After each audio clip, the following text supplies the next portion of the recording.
Welcome once again to Living in the 21st Century. Joining me today is Mr. Kostyantyn Vinnychenko, officer in the Armed Forces of Ukraine, and also is Andrew Nynka, editor-chief in the Ukraine Weekly and translator. I want to thank you both for joining me today and Living in the 21st Century. Our pleasure. Thank you very much. Він хотів сказати дуже вам дякую, що ви зараз були. Він нас привітав і сказав, що гарно вас мати тут. Неймовірно, я вам вдячний за те, що запросили на інтерв'ю, за те, що ви постійно цікавитесь війною, яка не тільки зосереджена в Україні, а це загроза для світу. І дякую, що ви підтримуєте і переживаєте за нас. He said he's extremely grateful to be here. He's extremely grateful that you have us. He is very thankful for all the help and support that the world has given Ukraine. Thank you. Thank you for joining me, and thank you for your expressions also. First, I want to ask this question to Vinnychenko. Now, apparently recently, Joe Biden and Germany are giving the Ukrainians some F-16s, something that Zelensky had been trying to get for so many months now. Do you see this have a positive turn in this war? Питання щодо Байдена і Зеленського, Байдена, вибачте, і Німеччина, котра погодилися провадити Україні, давати Україні F-16. Яке є ваше враження щодо, який це буде мати імпакт на війною? Ну, я хочу сказати, що підтримка озброєння для України на даний час неймовірно важлива. Тому що зараз військо українське отримує додаткову іноземну зброю, проходить навчання, перенавчання за цей період, і ми очікуємо зміни на фронті величезні. These weapons, not just the F-16s, but all these weapons that the West has provided to Ukraine are extremely important in Ukraine's ability to defend itself, and they are extremely thankful, and he believes that they will have an extreme impact on the war. At this juncture in the war, do you think that everything is favoring in Ukraine's favor right now? Чи зараз цей пункт в війні, чи зараз ситуація в українському, як то сказати, чи зараз позитив для України, чи зараз Україна в негативному ситуації щодо війни?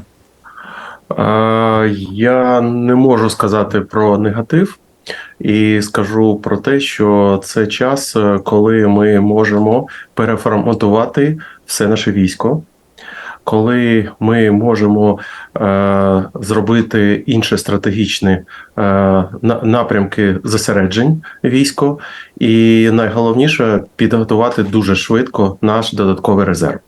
It's a very difficult time for the war. It's a very complicated time.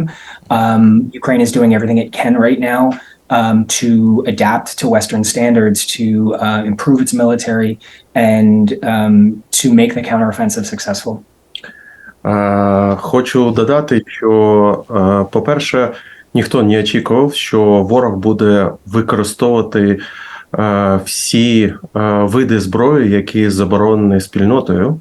So Ukraine didn't expect that Russia would use not just traditional weapons, but all weapons, including weapons that are illegal or banned in international conflict. Те, що Росія буде порушувати правила війни, і наш досвід, те, що ми стикнулись з хімічною зброєю, з іншою зброєю, які не використовують армії світу під час правил війни, ми тепер переосмислюємо, як діяти при таких загрозах. So because Ukraine didn't expect that Russia would use a lot of banned weapons, the Ukrainian military now has to adapt and learn how to handle banned weapons, chemical weapons, things like that, and it makes it very difficult. Yes, I reckon this was using hypersonic missiles, but my other question to you, is he using any form of technical nuclear weapons at this juncture? Can you repeat it? Is Ukraine or is Russia? No, it's Russia. It's Russia. Is Russia using any form of nuclear, technically any form of nuclear weapons? Чи Росія зараз вживає які-небудь ядерні зброї, які-небудь? Ну, я хочу сказати, що на прикладі нашого підрозділу ми в останні 3 місяці тому в Бахмуті ми були уражені, наш підрозділ, хімічною зброєю.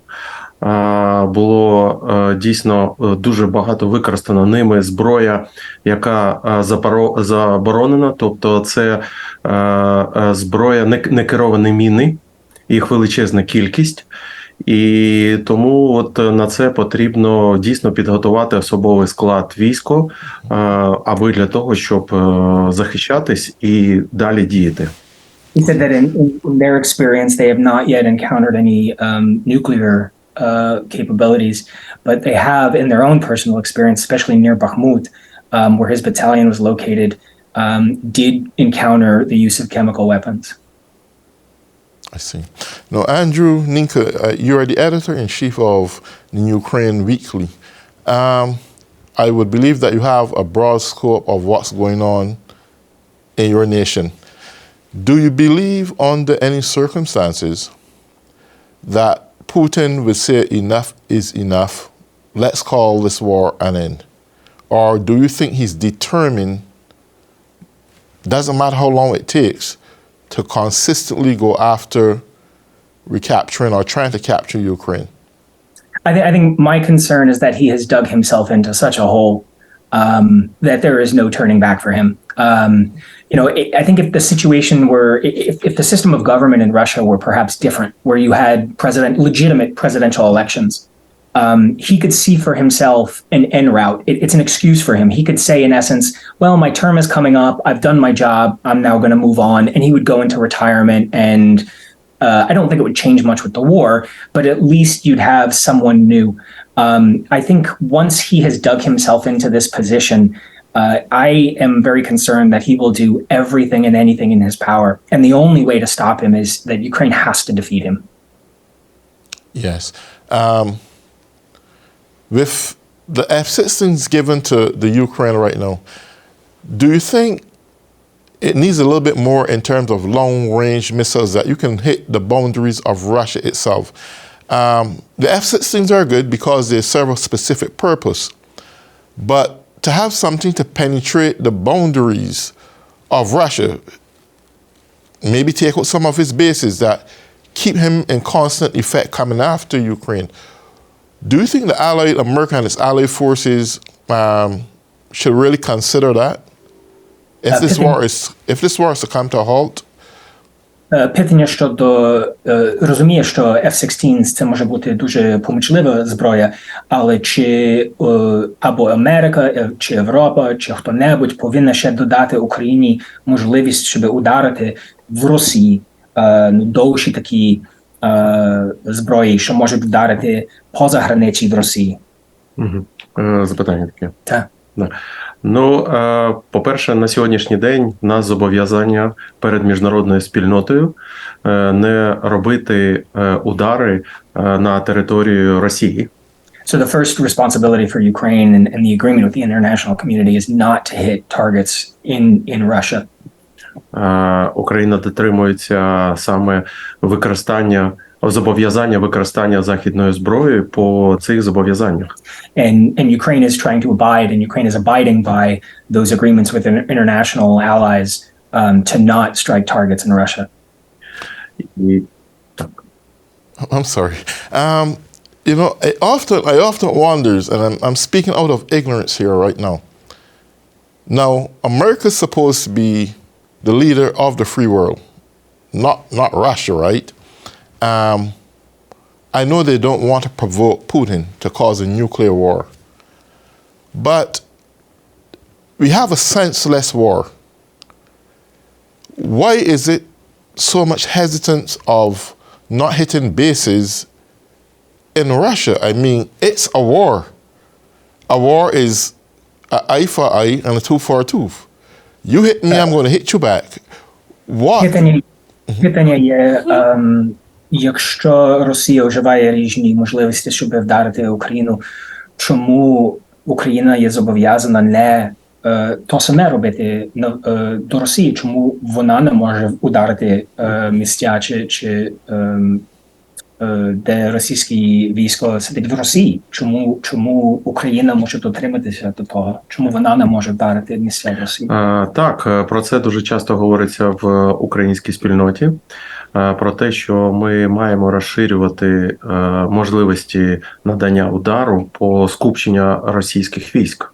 So there's a lot of that discussion even in Ukrainian society. Why are we limited and not able to hit targets in Russia?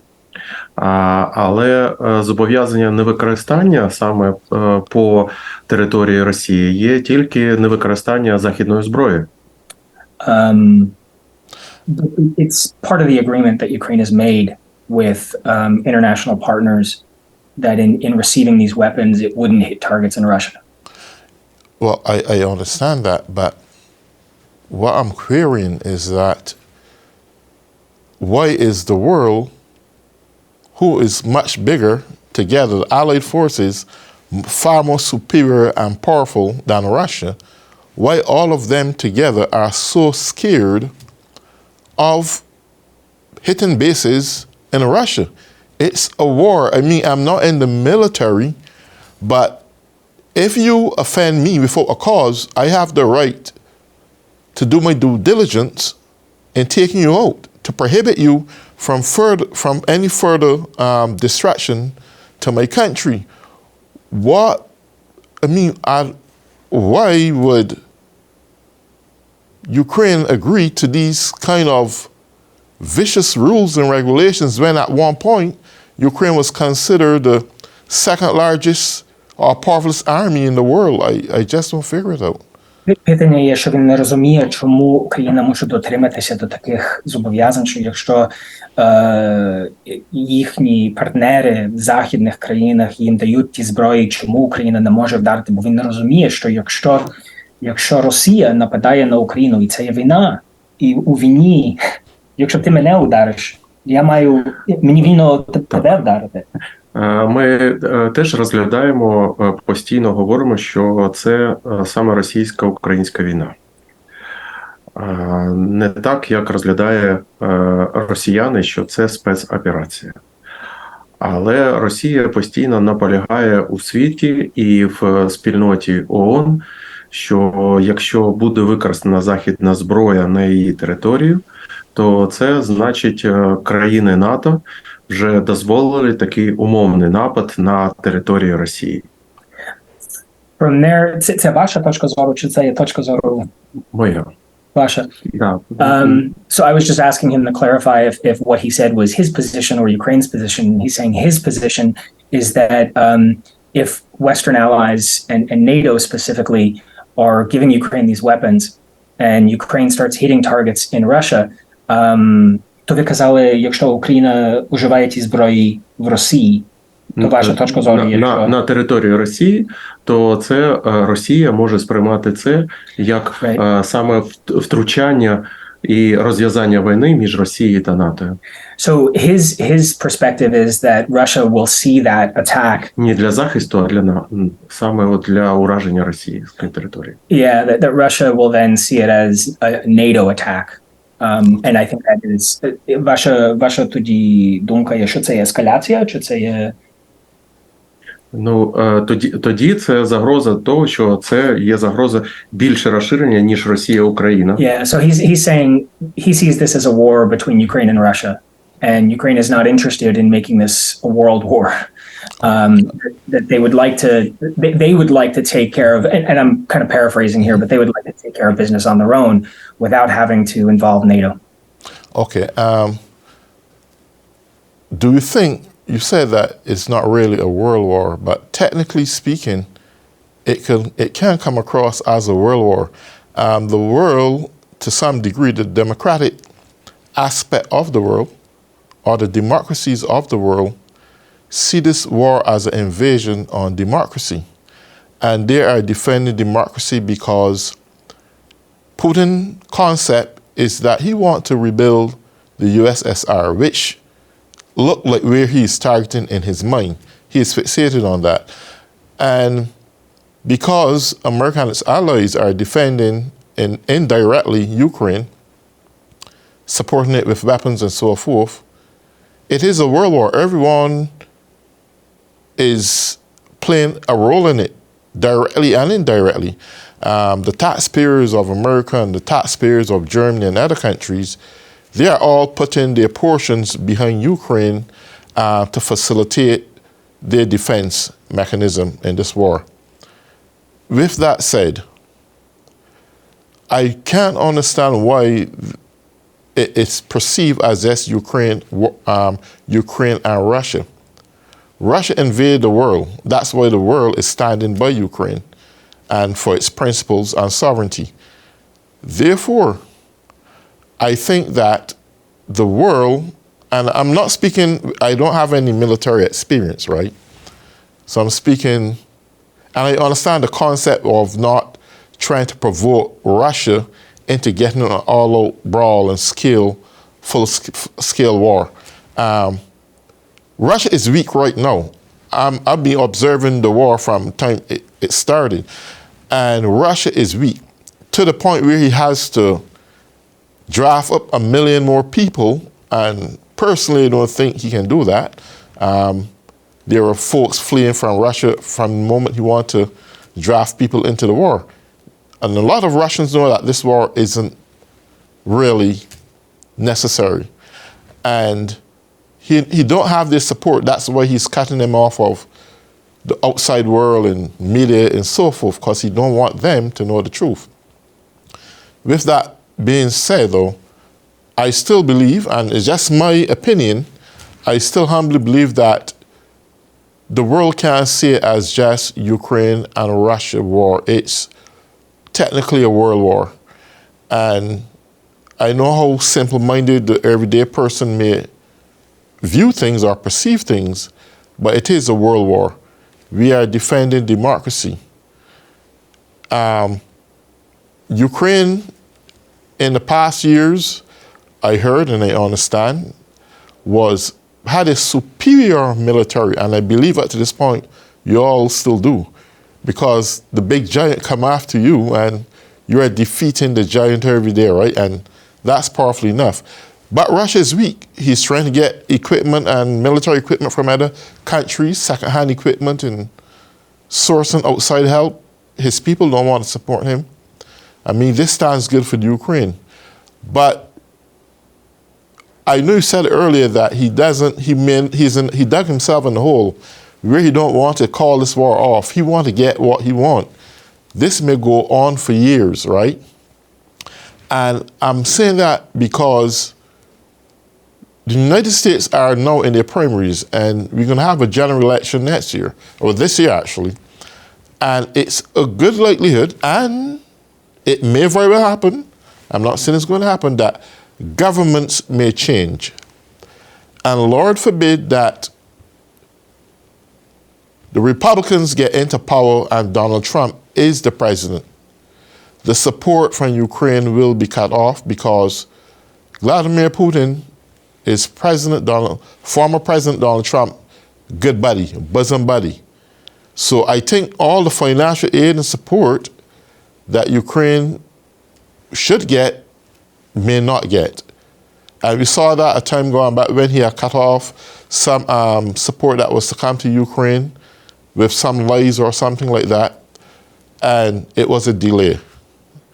So I'm saying all of this, that if the possibility exists that you can probably ask for deeper support now that Joe Biden is in, that you can fight a more effective war in the event that governments change, anything can happen that may not fall in your favor.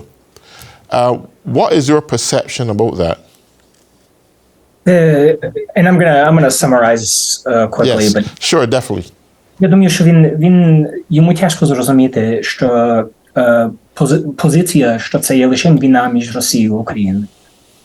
Від його точки зору, це дійсно вже війна, може не світова, але є є підтримка від західних країн, котра вже ніби їх долучає до війни. І якщо дивитися на Росію, тепер Росія слабенька, і Путін слабенький.